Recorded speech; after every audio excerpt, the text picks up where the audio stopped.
Então, boa noite. Quero agradecer a meu amigo e parceiro Gil Marçal, ao Ministério da Cultura, Representação São Paulo, a Funarte, e a todos vocês estarem aqui hoje para a gente conversar. E eu fiquei pensando, bom, quem eu sou? Vera, lá de Natal, uma cultura bem nordestina, lá no Rio Grande do Norte, que tem uma história que se junta à cultura de São Paulo, porque aqui é formada de tantos nordestinos, né? Mas, assim, logo no começo, quando eu ouvi você, eu me senti em Natal. Porque Paraíba, né? Você trazendo poeta para cá, e trazia a cultura nordestina aqui, e me deixou tão à vontade. Conheci, me fala teu nome, que eu vou esquecendo o nome. Não, o outro.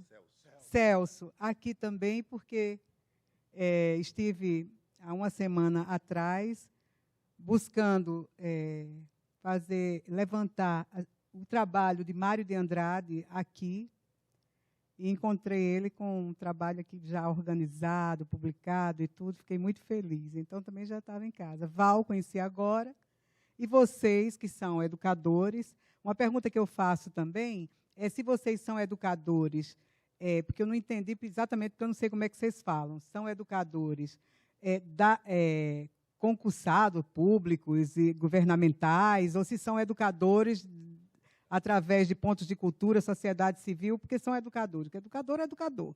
Agora, tem os que são do Estado, município, concursados ou contratados, né, estão dentro do governo, e tem os que estão fora, mas trabalhando junto. Vocês são de que lado? Assim? Todos são misturados? Estão em ações dentro da escola? Pois é, porque isso faz uma diferença para o que eu vou falar. Quando eu perguntei, Gil, eu tenho um monte de material aí do trabalho que a gente realiza lá. É para trazer para cá agora? Aí ele falou assim, não, vamos ouvir as pessoas que vieram para cá, porque esse também é o intuito, e se eu fosse mostrar o trabalho, certamente levaria a maior parte do tempo. Bom, mas eu não posso também deixar de falar sobre um pouco o que é que me traz aqui, né? Desde 14 anos que eu sou educadora. Comecei com um grupo de Paulo Freire lá em Natal, alfabetizando. Paulo Freire passou lá por Angicos. E desde essa época, eu vou dar um pulo, né? Desde essa época que eu entendo que não tem condições nenhuma de se pensar em fazer educação, ser professor, sem o entendimento da cultura do nosso país, do nosso lugar, da nossa história. Então, isso, ao longo da minha vida, foi acontecendo, e cada momento que eu avançava na idade e nos compromissos, sendo professora do ensino estadual e municipal ou não, eu fui tendo cada vez mais certeza que não dava para fazer isso que eu faço até hoje, nem sozinha, nem sem observar essa diversidade, essa história que o Brasil tem. E, ao longo dos anos da minha vida, fui fazendo os matrimônios, como disse a você. Os matrimônios com pessoas que pensavam igual, assim, que esse era o caminho. E fui entendendo, e até hoje estou na mesma caminhada, e tentando pensando, refletindo. O fato de estar em São Paulo hoje, há uma semana que eu estou aqui, significa um pouco isso, né, de procurar o céu de Heliópolis, conhecer Marília, e dizer, Marília, o que vocês estão fazendo aqui? Essa educação, que educação é essa? É diferente lá do que a gente faz lá em Natal? É diferente do que a gente faz no Rio de Janeiro? Não. O entendimento da educação, que nós aqui, acho que somos um senso comum, temos, é o mesmo. É uma educação que tem que levar em consideração o ser humano, em primeiro lugar, como ele está, o que ele deseja e como é que ele vive. Educação, para a gente, é vida. Você diz isso, Val, você diz isso quando faz o poema, e ele também. E acredito que todos nós. Então, a gente tem muitos pontos em comuns. Agora, qual é o desafio? Por que a gente está aqui, né? Qual é o desafio que nos leva a fazer o encontro sobre educação e cultura? É porque tudo está certinho, está fluindo, completamente possível de se realizar segundo os nossos desejos? não, nós temos os desafios. E os desafios é exatamente romper com o que há de mais tradicional no sentido da história da educação do Brasil e inserir aquilo que é de mais tradicional que a gente tem, que é a cultura, não é? Que é a história do próprio país, das pessoas que habitaram aqui e estão habitando até hoje. Existe uma lacuna absurda no sistema educacional que nega completamente, e eu digo que nega, é preciso que a gente diga que há essa negação para ver como é que a gente avança. Né? Avança fazendo o que nós estamos fazendo, claro, mas não só, porque é uma atitude política. Então, quando nós nos juntamos ao Ministério da Educação, ao Ministério da Cultura, são pessoas que estão lá dentro, como a Ruana, como a Carla Dossi e outras equipes, também como nós, com o mesmo desejo, mas que também encontram as caixinhas todas fechadas. Porque o Ministério da Educação, ele é também assim. Agora, evidentemente que como o processo evolui, evidentemente que nesses espaços tem possibilidade de diálogos. E nós vamos buscando. Se não tem diálogo aqui, nós vamos abrindo e vamos buscando esses espaços e vamos ver como é que nós vamos mudar esse espaço para que essa educação, ensino básico, educação infantil, ensino básico, ensino médio, universidade, porque eu acho que eu diria, porque agora mudou, não é? Todo ano, de 4 em 4 anos, as coisas mudam, né? Então, assim, eu falo de pré-escola, mas é educação infantil. Da educação infantil à universidade, nós precisamos mudar tudo. Porque esses educadores que saem, que vão para as escolas, que passam nos concursos públicos e que entram para dar conta de um currículo que não tem nada a ver com afeto, com sensibilidade, com história, com possibilidade de avanço, desenvolvimento humano, eles saem da universidade. Quem prepara? Como é que é esse ensino dentro da universidade? Então, são essas questões, que são questões políticas, que nós precisamos refletir e fazer essas rodas acontecerem em todos os sentidos, essas rodas de prosa.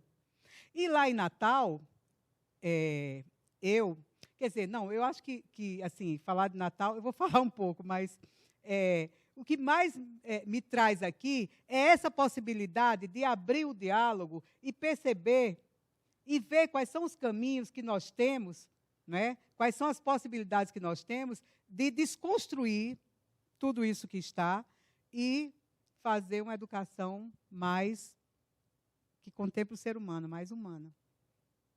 A escola é uma grade, o currículo é outro. Por isso que eu perguntei se tinha alguém de ponto de cultura ou era educadores de fora da escola, que não está contratado pela escola, porque a escola impõe uma grade. Aquela grade tem 45 minutos para um professor com 40 alunos para dar uma aula de arte. Né? E aquela aula de arte não dialoga nem com matemática, nem com português, nem com nada. Ela é isolada. Então, o menino é um só. A menina é um só. É uma só. E ela fica dividida em português, matemática, história, geografia, dança. O prazer fica aqui. Né? E aí, assim, não consegue avançar. Não consegue avançar. Então, esse estado de coisa, esse currículo que não bate com a realidade, que democraticamente ele até avança, porque ele está aí para ser discutido, está na internet. Agora, quando você vai lá para dentro do MEC, para as discussões em Brasília, você vê que ele está todo engessado. E quando você vai para a prática do cotidiano de sala de aula, né, Marília? Você vê que você tem que ser desobediente, como você diz. E aí você fica procurando quem são os pares para para mudar isso, porque eu não vou poder seguir isso, não vou estar travando a possibilidade de avanço de uma criança, de um jovem, dentro da escola. E outra coisa, a cultura desses meninos e meninas brasileiros está aí na rua, no dia a dia. Né? E a escola tem um caderno ainda que o professor copia lá, copia cá e pede uma avaliação que ninguém sabe que critérios são esses para responder. Igualzinho, e conceituar e dizer, você vai para o Enem ou não. Não é? Então, vocês veem que, eu sei que vocês sabem disso. Todo mundo que está aqui, que é educador, com certeza tem consciência disso. Mas a questão é, que rumos nós vamos tomar? Quais são as possibilidades que nós temos para mudar isso? Está na mão de quem essa mudança? Está na minha também? Está do menino que está lá na escola? Está na mão de quem isso? Quem vai resolver isso? Somos nós, né? A gente já sabe a resposta, a lição a gente já sabe de qual, somos nós. Como vamos fazer isso? Eu acho ótimo, Gil, essa roda de conversa que você diz que, como artista, você foi para ali porque você disse que é um artista de rua, e ter essa roda, né? A roda, que você precisa fazer isso lá nas escolas também. Porque, veja bem, a arquitetura das escolas também é absurdamente autoritária. Aí é 1, 2, 3, 4. Aliás, número 1, porque ainda tem escola que faz isso. Número 1, número 2, número 3. E o menino responde, presente. Porque leva tempo dizer o nome do menino. Mário, Pedro, João, Maria, entendeu? Presente. Aquela caderneta de avaliação ainda existe no Brasil. Eu não estou inventando. Agora, nós somos arte-educadores. Nós entendemos que é possível, não que nós vamos salvar nada, nós não vamos sozinhos, nada, mas nós entendemos que a arte possibilita o desenvolvimento. Mas antes disso tem a cultura, que é a história, que é a vida. E essa cultura não foi passada para esses professores brasileiros, entendeu? Não estou falando Natal, não, estou falando Brasil. Porque eu também estive no Rio de Janeiro. Eu sempre digo, e é bom dizer, assim, que o Brasil teve, enquanto governo, alguns avanços para mudar tudo isso. Eu posso lembrar aqui, que eu acho que vocês sabem, do Anísio Teixeira, né, com as escolas parques. Mas aí, não é? Se eu for mais lá atrás, eu vou beber tudo em Mário de Andrade, e vai outros brasileiros. Tá? E aí, depois de Anísio Teixeira, vem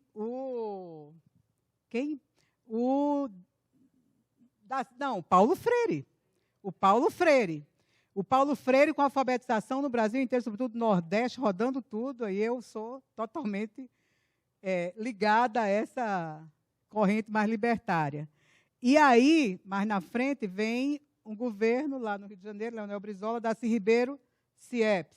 E depois aqui vem os CELS. São escolas. Eu não estou dizendo que é o ideal, mas eu estou dizendo que não é só a estética, não é só um espaço grande com piscina e... Não.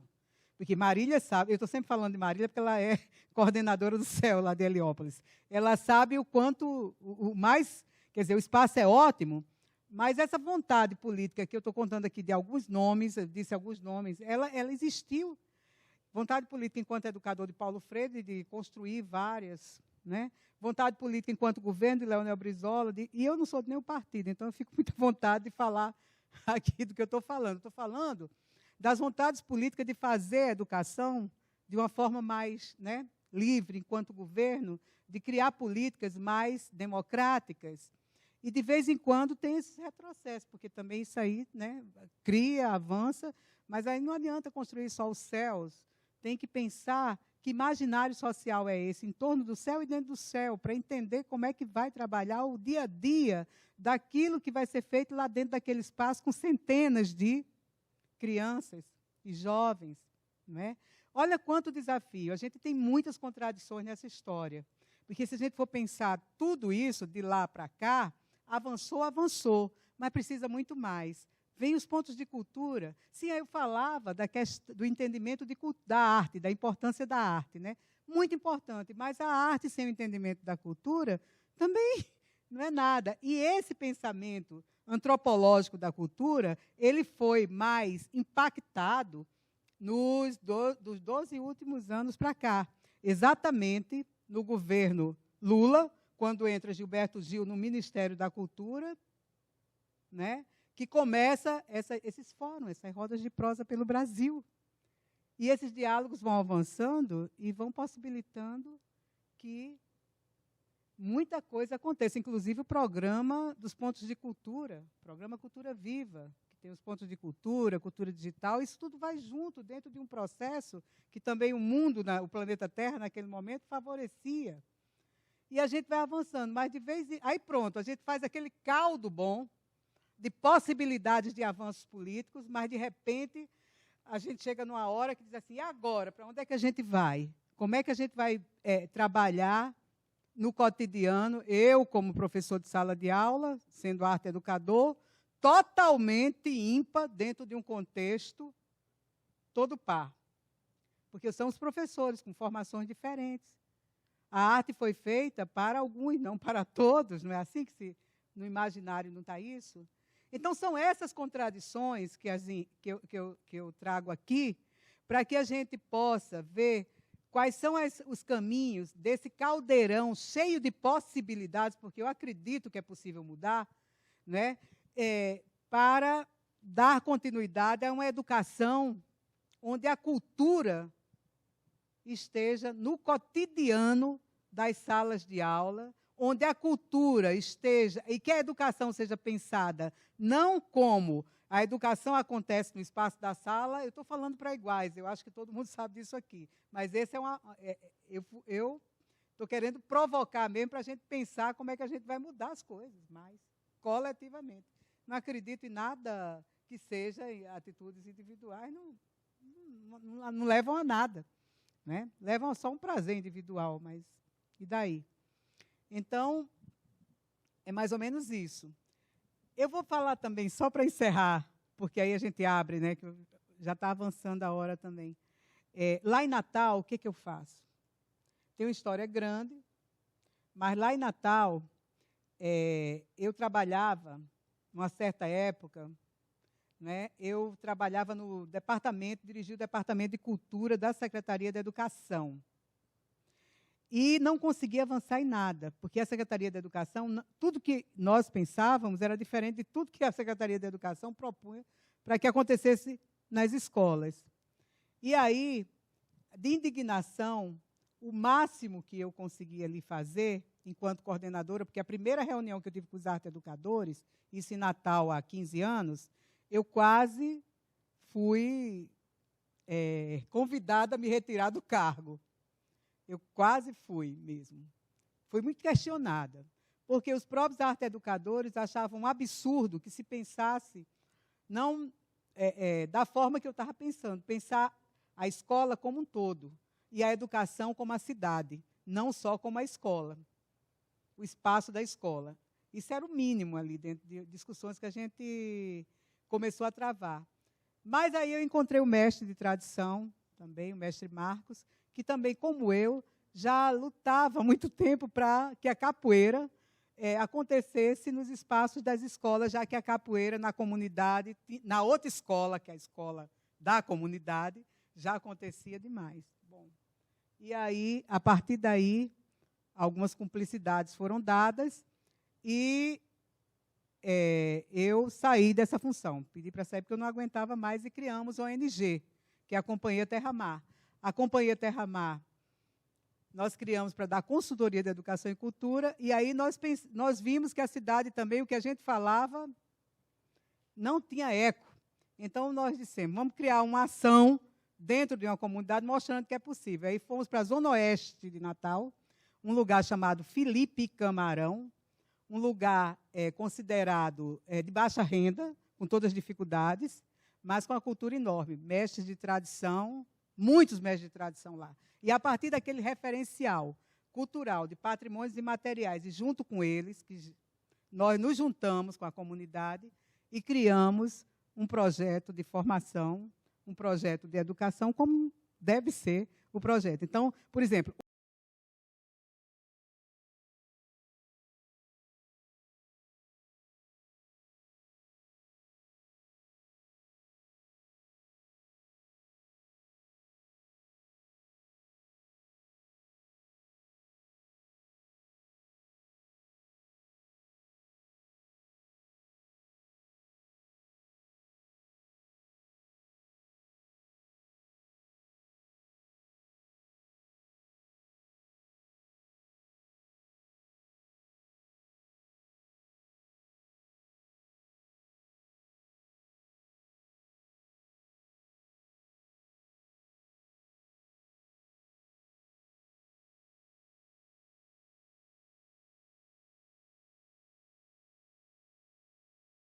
demais. Mas isso não é assim simples, não. São várias, né, vocês sabem. Então, foi avançando por aí. E está avançando. E o fato de estar aqui hoje significa, né, que não dá para fazer aquilo lá acontecer, porque a história é séria. Não dá. É o mesmo objetivo. Não dá para fazer um projeto, Val, isolado do meu, do Vai, do Poranga, enfim, do cara que está lá em Recife, na capoeira, enfim, não dá. A gente precisa juntar essa diversidade toda, dialogar e voltar, porque eu digo voltar, às rodas de conversa em vários lugares do Brasil. Porque eu acredito que esse país tem muita possibilidade de... Né? Conversei contigo lá, Domingos. Acertei? Não, errei seu nome. Errei seu nome? Não. Eu erro de vez em quando. Mas, enfim, Pascoal Domingos. Não, Pascoal da Conceição.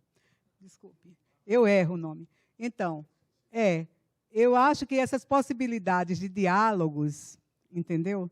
São excelentes. Essas rodas de conversa têm que acontecer aqui, tem que acontecer, a gente tem que provocar nos espaços da escola, no espaço do movimento e juntar todo mundo. Então, foi por isso que eu estou aqui, junto com o Gil, porque a gente quer também fazer a integração daqui com o Natal, porque nós estamos tratando de uma mesma coisa, uma educação emancipatória, livre, com possibilidades. Foi por isso que eu convidei o Céu de Heliópolis, nós convidamos o Céu de Heliópolis para ir a Natal. Certamente o Céu de Heliópolis vai nos convidar para ir para lá, conversar com os meninos. A gente já foi até. Entrou numa roda de conversa lá das crianças de lá. E por aí vai. Mas a questão é séria. A gente está brincando aqui, porque brincar é bom, né? Mas é muito séria. Se trata de um projeto de educação que o Brasil precisa avançar, né? Com prazer, com desenvoltura, com alegria, com essa coisa, essa riqueza brasileira que nós temos, com essa história linda que nós temos, diversa. É isso que se trata. Como fazer isso? Obrigado, Vera. É importante a gente saber que esse é um passo inicial, né, onde a gente não vai esgotar, é o início de uma reflexão super importante no trabalho de cada um.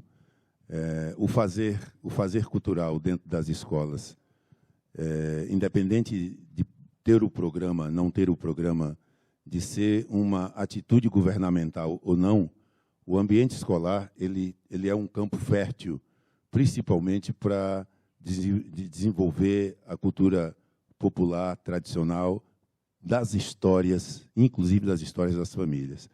O projeto Folclorinho, ele iniciou-se na cidade de Várzea Paulista, na região de Jundiaí, por necessidade dos educadores. Eu fui abrir um encontro de educadores e utilizei cantigas de roda com os causos, e uma diretora usou uma ousadia de dizer: esse tipo de coisa que você está fazendo aqui, você pode fazer para as crianças. Então, eu acrescentei as cantigas de roda, que vai desde Alecrim Dourado, Sabiá na Gaiola, Marinheiro Só, a Rosa Vermelha, a Ciranda da Rosa Vermelha, e, junto com isso, alguns versos de cordéis. E fui para as escolas. No primeiro momento, eu fui para o pátio com as crianças, as quais se encantaram e foram para casa cantando as cantigas, e instigou os pais que há muito tempo não ouviam aquela cantiga, que só ouviu a avó cantar. E esses pais voltaram à escola indagando aos gestores como que a criança aprendeu aquela cantiga. E quando a diretora me ligava, eu falava: então, avise para ele que no dia da reunião de pais e mestres eu vou aí abrir a reunião com a cantiga e ele vai cantar junto comigo. Porém, como era uma atividade no pátio com as crianças, os educadores se sentiram invadidos. Então, eu percebi naquele momento que era muito importante o trabalho com as crianças, mas sem os educadores inseridos, o trabalho não era completo. E aí eu senti que realmente os educadores tinham razão. Eu chegava lá com o violão, entoava as cantigas, as crianças se encantavam, mas no dia seguinte, na sala de aula, isso não tinha prosseguimento, porque não tinha o entendimento do educador. A partir daí, eu mudei a estratégia, sugeri que as próximas escolas, antes de ir para o pátio, a gente fazia no HTPC, que era o dia da reunião dos professores, e aí fazia-se uma oficina de cultura popular e tradicionais, com os causos, com os cordéis, com os educadores. E aí os educadores passavam a participar dessa ferramenta. E a ferramenta era oferecida assim como uma ferramenta a mais no educar, né? Não era para que ele tivesse obrigação de fazer, mas ele poderia utilizar aquilo como uma ferramenta. E aí os educadores passaram a ir para o pátio com as crianças de forma diferente. Já era uma coisa onde ele se inseria. Daí para cá, eu estou fazendo rápido, porque o tempo está passando, daí para cá, passam-se 8 anos, e hoje, na região de Várzea Paulista, Campo Limpo Paulista e Jundiaí, eu consegui ganhar um PROAC com esse trabalho, para que esse trabalho chamado Folclorinhos estejam mais inserido, com mais sustentação dentro das escolas. Aí onde as crianças começam a trazer as famílias, que vêm também cantar as cantigas. E aí as escolas passam a fazer os encontros das famílias dentro das escolas. A última escola, em novembro, que eu fui fazer uma apresentação para as famílias, a escola já tinha promovido um piquenique num sábado, durante o dia inteiro, dentro da escola com as famílias. O ano passado, 4 escolas promoveram o encontro das avós com as crianças. E eu fui lá cantar as cantigas de roda, inclusive, numa delas eu tive que cantar Índia, para que as avós cantassem junto, né? E aí foi um grau de emoção impressionante, uma coisa que eu não esperava, porque eu resolvi cantar Índia no meio da apresentação, quando eu vi o impacto que deu aquele momento. Era 150 avós com 150 crianças, e isso a escola foi sentindo a importância desse encontro. Esse ano já está, tirando-se o calendário, as escolas estão voltando agora, para que esses encontros familiares, o Folclorinho possa trazer mais atividades, e envolvendo aí as cantigas de roda, os cordéis, as poesias e as cantigas matutas. E daí, vocês têm uma ideia, tem momentos nesse grupo onde a gente tocando em frente, eu tenho isso em gravação e tudo, e metade da música a gente não precisa cantar, porque a galera canta, os pais cantam, as famílias cantam. Então, para mim, o fazer cultural, a mudança que nós precisamos fazer é nessa ação, na atitude. Eu acho que o educador, é errôneo quando a gente fala que a maioria dos educadores não estão afim. Eles não têm a ferramenta, eles não recebem isso. Porque todas as escolas que eu fui o ano passado, nas últimas escolas, 100% de adesão dos educadores. Quando tem um ou dois que não consegue entender aquela dinâmica, é muito difícil. Então, na medida que a gente chegue com o material, que é a cultura popular, isso vira um encantamento. Isso eu tenho feito também nas escolas estaduais, que aí é a escola que atende os adolescentes, que também tem o mesmo impacto. Então, o projeto Folclorinho, ele segue ampliando o seu leque de participação, agora sim com 3 momentos. É importante vocês entenderem. O primeiro momento é o momento com os educadores, que é essa dinâmica de culturas populares com os educadores. O segundo momento é o momento no pátio, quando a escola se divide em 3 blocos, onde eu apresento o Folclorinho 3 vezes por dia. E o último momento é o envolvimento da família, onde a criança já voltou para casa com a cantiga e já instigou o pai a querer cantar. Então, o projeto Folclorinho é nesse segmento. Celso. Eu queria falar uma coisa que eu acho que é importante. Eu sei que a gente está no limite, mas essas políticas indutoras, o que nós fazemos enquanto movimento social no Brasil, o papel dos movimentos sociais, chamados movimentos sociais, que eu vou dizer assim, pontos de cultura, arte-educadores autônomos, entendeu? Gente que acredita nisso que a gente está falando aqui. As políticas de governo, elas veem, mas não reconhecem a importância de um trabalho articulado. As políticas de governo ao longo da história.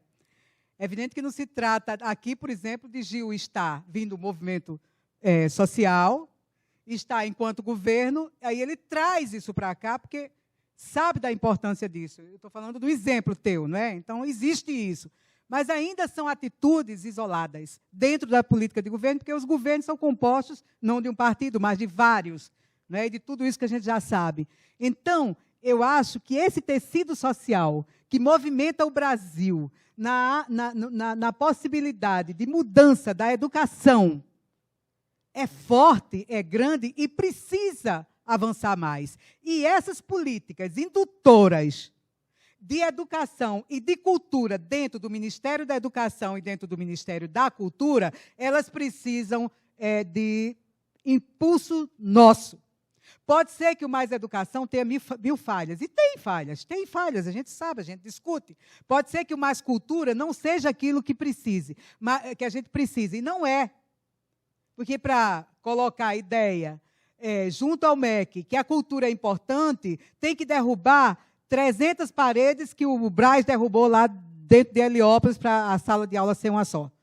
Tem. Então, nós que fazemos essa política de cultura voltada para a educação, dentro dos movimentos sociais, em todas as áreas da cultura, ou das artes, teatro, música, dança, tudo, gastronomia, tudo. Não é? Aqui em São Paulo tem essa diversidade riquíssima. Então, eu vejo o cenário propício a uma mudança radical. E eu sou radical porque tem que ser radical. A gente não pode mais perder tempo com isso. Não pode. Nós temos a obrigação de nos juntarmos e avançarmos nesses desejos que nós temos para a mudança e para a construção de uma política de educação que nós fazemos, que nós carregamos. Não é? Isso aqui tem um peso. Agora, então, essa política de governo, ela precisa ser enfrentada. Ela precisa ser dialogada. Quando eu falo enfrentada, é dialogada. Esqueci de dizer, mas nós fazemos parte também do Comitê Territorial de Educação Integral do Brasil. Então, nós fizemos um encontro agora no Nordeste, onde se reuniu educadores do Brasil e arte educadores, mais cultura, mais educação, todo mundo lá na Fundação Joaquim Nabuco. E depois foi lido um manifesto de educação integral, que é aquilo que a gente sonha. Não é tempo integral que os políticos se elegem. Não estamos falando disso. A escola tem que ter o filho do trabalhador direto lá, trancado na escola, de manhã, de tarde, de noite. Não é disso que a gente está falando. A gente quer saber, no espaço da escola, 5 minutos que essa criança, esse jovem fica, o que ele faz? O que ele aprende? O que é de prazer? O que é de vida? Não é isso que a gente quer? Não é isso que a gente faz? Todos nós aqui fazemos isso. Não é? Então, a gente está falando de uma política, de uma coisa que precisa modificar. E, para modificar, a gente precisa estar junto. E, para a gente estar junto, a gente precisa montar estratégias de diálogos com o governo. E foi assim que a gente saiu e foi discutir com o Lídice da Mata, quem é da Comissão de Educação, com quem for. Vamos discutir, vamos procurar caminhos, porque o ensino básico do Brasil não pode ser essa proposta curricular só que está aí, não. Eu posso falar isso. Essa proposta curricular que está aí, ela aprisiona. E a realidade que nós fazemos no cotidiano dos céus de São Paulo já, e de escolas que não são céus do Brasil, e junto a escolas que a gente faz, são propostas mais livres para a educação mais humana. A gente sabe disso, que a educação ela precisa disso. Desse lado. Então, entendeu? Eu escutei vocês, eu falei ali, mas saí com a sensação de que não tinha ainda dito aquilo que no meu peito bate. E aquilo que no meu peito me faz existir. Que é pegar a minha profissão a serviço disso. E queria ouvir vocês. Mas, Celso, o Celso ainda tem uma fala e a gente... Não, eu deixo a minha fala para todo mundo, porque, como a proposta do Gil é reflexão, então eu acho que é interessante esse diálogo também. Acho que é legal a gente ouvir vocês, acho que é bacana.